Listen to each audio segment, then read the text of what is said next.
Let's take a look at the case of the electrolysis of water. So what will happen if you try to electrolyze water? You force water to split up into hydrogen and oxygen. So at the cathode, you're going to have, remember, reduction, right? So 2 electrons here on the left side plus water. So you want to reduce water at the cathode.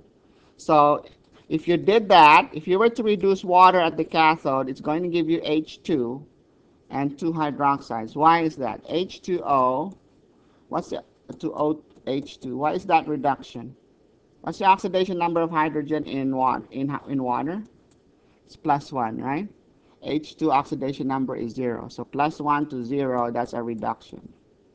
So the cathode reaction, if you're going to electrolyze water, the cathode reaction is the one that releases H2. Okay? So if you got typical setup for electrolysis of water is you have 2 tubes here. Okay? You stick a piece of metal there and then you hook this up to a battery. Okay, let me see if I can draw a better sketch here. So let's say I have a beaker of water here.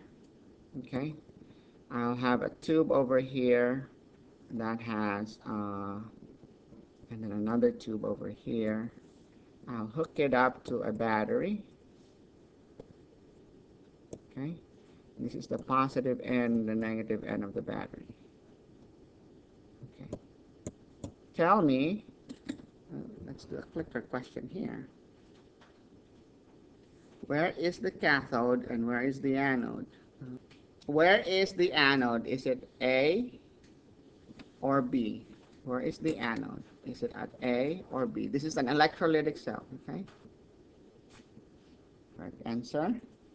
The anode is in an electrolytic cell. The anode is positive, okay? Right here. So this is your electrolytic cell. Okay, this is a galvanic cell. Okay, you hook it up to a galvanic cell if you want to cause electrolysis to occur. So you want to cause a non-spontaneous reaction to occur. So this, the positive end here is your anode. Okay, and then the negative here is your cathode. All right. So where will H2 be formed? At A or at B? Where are you going to make H2? If electrolysis happens and water gives you H2, where will you make it? Will it come out in terminal B or will it come out in terminal A? Formation of H2 is, what did we say? Oxidation or reduction? It's reduction. It takes place at the cathode. Okay? So oxidation, reduction of water to H2 takes place at the cathode, so the answer is B. Okay? So you form H2 over here, you generate H2 over here, you're going to generate O2 over here at the anode. Okay? So that's electrolysis. Now, so if you look up the standard electrode potential or standard reduction potential for H2O going to H2, you'll find it's negative 0.83. And at the anode, what do you form at the anode? Oxygen. So your water turns to oxygen. So this is the net ionic equation for that half reaction. You'll find that the standard oxidation potential for that is negative 1.23. Now, you can't look that up. What you look up is the reverse of that, and it will be plus 1.23. But since it's oxidation, you have to flip the sign. Okay, so it's negative 1.23. So what's your overall reaction here? Okay, you have 2 electrons canceling out, right? You have 2, and remember, oops, they're not canceling out. 2 electrons versus 4 electrons. What should we have to do in order to balance this? Balance electrons lost, electrons gained. This has to happen twice, right? Every time this anode reaction happens once, right? So if you add, so I have to make this a 4 electrons, 4 waters, 2 H2, and 4 hydroxide. Okay. So overall reaction would be 4 waters plus 2 waters. That gives you 6 H2O in the overall reaction. Okay. Your 4 electrons are going to cancel out. And then you have O2 on the right-hand side. You got 2H2 on the right-hand side. And you got 4H plus on the right-hand side and 4 hydroxide on the right-hand side. Okay? So what eventually happens is this. Okay? So, okay, let me give you another clicker question. Which side will become basic as the electrolysis goes on, and which side will become acidic? Where is hydroxide produced?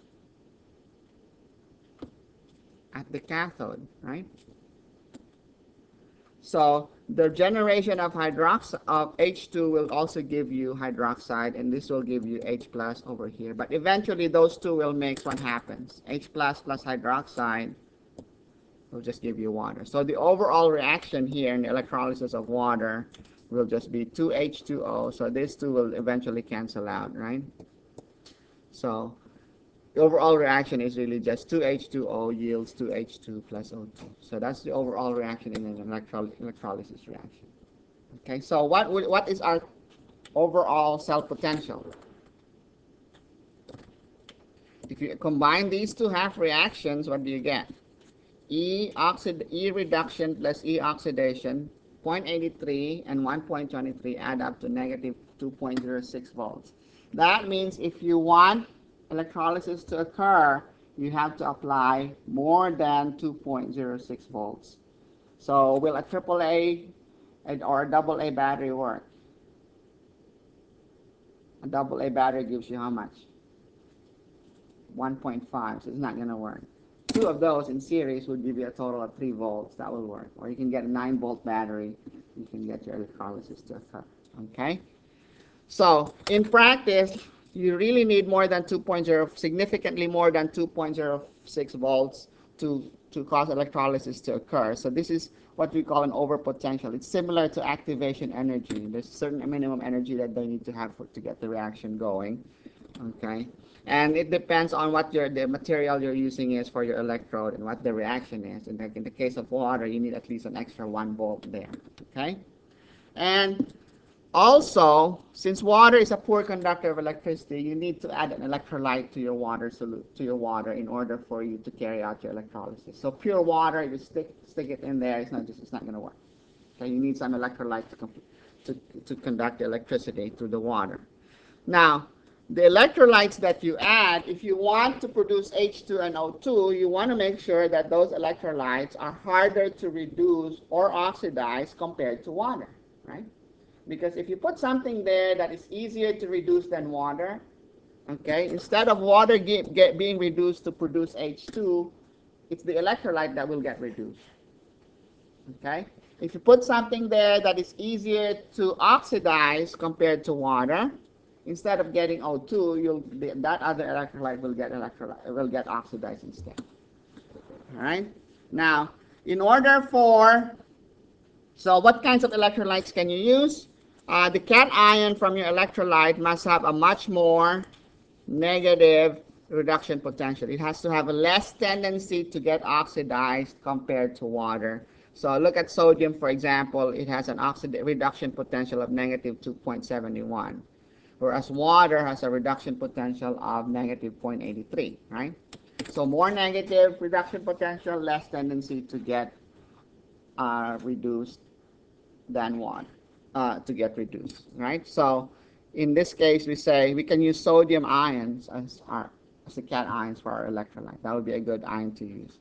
If you look at the anions, okay, you'll find sulfate.